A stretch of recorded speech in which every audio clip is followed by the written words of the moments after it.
नमस्ते बच्चों, मैं धनपाल देसिया और आपका एक बार फिर से स्वागत करता हूं 4D सीरीज में। 4D यानी कि डेली डोज बाय धनपाल देसिया। और ये जो 4D सीरीज है ये मैं आपके लिए डेली लेके आता हूं। और इसमें मैं ऐसा एक क्वेश्चन आपके लिए लेके आता हूं डेली, जो बार बार एग्जाम में कहीं पूछा जाता है, बार बार एग्जाम में रिपीट होते हैं और एक इनको कह सकते हैं कि इंपॉर्टेंट क्वेश्चन है ये। ठीक है, तो अगर आप डेली ऐसे क्वेश्चन चाहिए तो आप चैनल को सब्सक्राइब कर लीजिए, ताकि आपको डेली इस टाइम पर एक क्वेश्चन मिलेगा। ठीक है, और डेली ये 4D सीरीज है, ये सुबह 11 बजे के आसपास में इसको डालता हूं। 11 बजे आपको ये क्वेश्चन डेली मिलेगा। ठीक है, तो देखो क्वेश्चन आज की सीरीज में जो क्वेश्चन लेके आया हूं मैं आपके लिए, वो लेके आया हूं क्वेश्चन प्रॉफिट एंड लॉस के टॉपिक से। ठीक है, तो क्वेश्चन की अगर हम बात करें तो क्वेश्चन क्या है कि 2 cycles were purchased at the same price, one was sold at profit of 30% and the second was sold at a price which was rupees 5,000 less than the price at which the first was sold. If the overall profit earned by selling both the cycle was 5%, what was the cost price of one cycle? ठीक है, यहां पर question बोल रहा है कि दो cycle समान कीमत पर खरीदी गई, समान कीमत पर एक ही कीमत पर दो साइकिल खरीदी गई और एक साइकिल को 30% के लाभ पर बेचा गया, लेकिन जिस दूसरी साइकिल को बेचा उसका जो मूल्य था वो 5,000 रुपए कम था, जो कि पहली साइकिल को जिस रेट में बेचा उससे 5,000 रुपए कम था। तो अगर दोनों साइकिल को बेचने पर कुल उसको लाभ जो अर्जित हुआ साइकिल वाले को, दुकानदार को, वो 5% लाभ, उसको 5% उसने कमाया। ठीक है, तो एक साइकिल का कॉस्ट क्रय मूल्य क्या है, कितने में उसने खरीदी थी एक साइकिल, उसका यहाँ पर रेट पूछा गया है कि एक साइकिल उसने कितने खरीदी थी। तो बच्चों जब ऐसा क्वेश्चन जब भी बने तो जैसे में परसेंटेज दिया जाए और हमको क्या करना है, हमको 100 मानना होता है। ठीक है, तो हम क्या करते हैं जैसे उन्होंने पूछा है कि एक साइकिल का मूल्य क्या था, तो हम क्या लिखेंगे कि let the price of one cycle, एक साइकिल की मूल्य क्या है 100x। ठीक है, हम 100x मानते हैं कि जो उसने एक साइकिल की कीमत पूछी है, तो हम पूछेंगे कि एक साइकिल की कीमत जो है वो क्या है 100x है। हम अभी के लिए 100 मानते हैं, 100 और x मानते हैं, क्योंकि यहां पर जब परसेंटेज की बात आती है तो हमको 100 की जरूरत पड़ती है, इसलिए हम इसको 100 मानते हैं। ठीक है, तो जो उसने फर्स्ट साइकिल बेची, ठीक है, उसने जो पहली साइकिल बेची, फर्स्ट साइकिल वाज सोल्ड, कितने में बेची, उसने 130% लाभ कमाया, यानी कि जो पहली साइकिल बेची उसने 130x में बेची। ठीक है, आई बात समझ में, यहां पर 30% उसने कमाया मतलब 130 में बेची। और जो उसने दूसरी साइकिल बेची, ठीक है, सेकंड साइकिल वाज सोल्ड, जो सेकंड साइकिल दूसरी साइकिल उसने बेची वो कितने में बेची, पहली साइकिल से 5,000 रुपए कम में, यानी कि 130x। ठीक है, 130x माइनस 5,000। ठीक है, जो पहली साइकिल का रेट ये था तो इसमें से इसने 5,000 रुपए कम में बेची, तो हम इसको बोल सकते हैं कि 130x माइनस 5,000।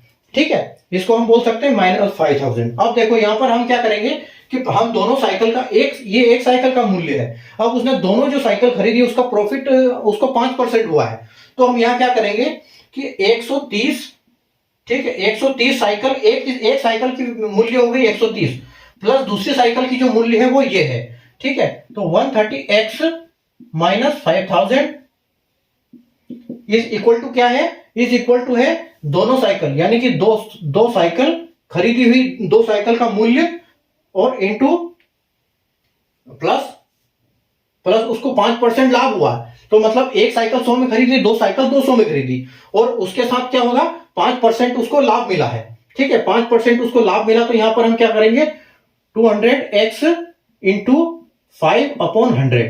ठीक है, तो ये 5% अपना लग गया।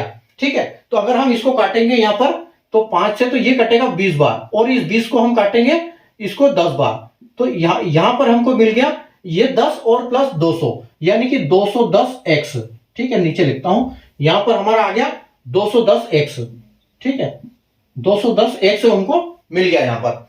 अब देखो, अब हम क्या करेंगे, अब हमको 210x यहां पर मिल गया है, ये हमारी साइकिल हमने जो बेची है, और ये हमारा साइकिल का प्रॉफिट आ गया, ये साइकिल हमने बेची है।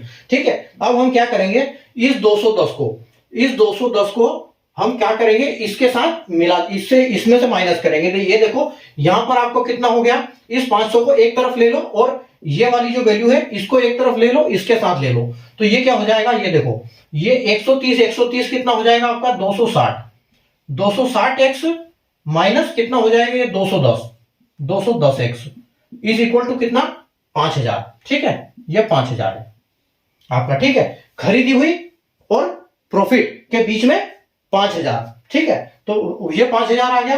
तो यहां पर आपका कितना बचता है, अभी यहां पर आपका बचता है 50। 260 में से 300 150 हाँ 260 में से 150 गए तो आपका बचा 50x इज इक्वल टू 5000। ठीक है, तो आपकी जो x की वैल्यू क्या आ जाएगी, x की वैल्यू आ जाएगी आपकी 5000 और अपॉन 50। ठीक है, तो 50 को आप जब काटोगे इसे तो ये कितने बार कटेगा, 100 बार कटेगा। तो आपकी जो x की वैल्यू आ गई 100 आ गई। अब आपको देखो कि x की वैल्यू आपकी 100 आ गई और उन्होंने पूछा क्या है कि 1 साइकिल की प्राइस क्या है। तो 1 साइकिल की प्राइस क्या है आपकी 100, जो हमने x मानी थी।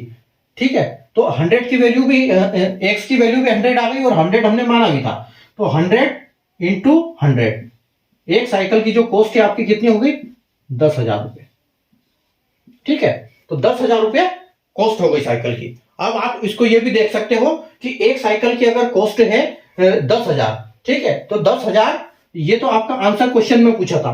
ठीक है, तो आप इसको ऐसे भी कर सकते हो कि अगर हाँ इसमें अगर आपको देखना है कि पहली साइकिल कितनी बेची और दूसरी साइकिल आपने कितने में बेची, तो आप इसका 30% करके इसमें से 5,000 रुपए माइनस कर सकते हो। इसमें अगर आप 30% ऐड कर दोगे तो वो आपकी इस एक साइकिल का वैल्यू आ जाएगा 130 का, और दूसरी साइकिल का बेचोगे तो 130 में से 5,000 घटा दोगे तो दूसरी साइकिल का वैल्यू आपको मिल जाएगा। तो इस टाइप से आप सारे आप यहाँ पर निकाल सकते हो। ठीक है, तो फिलहाल हम यहाँ पर ही इसको बंद करेंगे क्योंकि हमको क्वेश्चन आंसर यही पूछा था।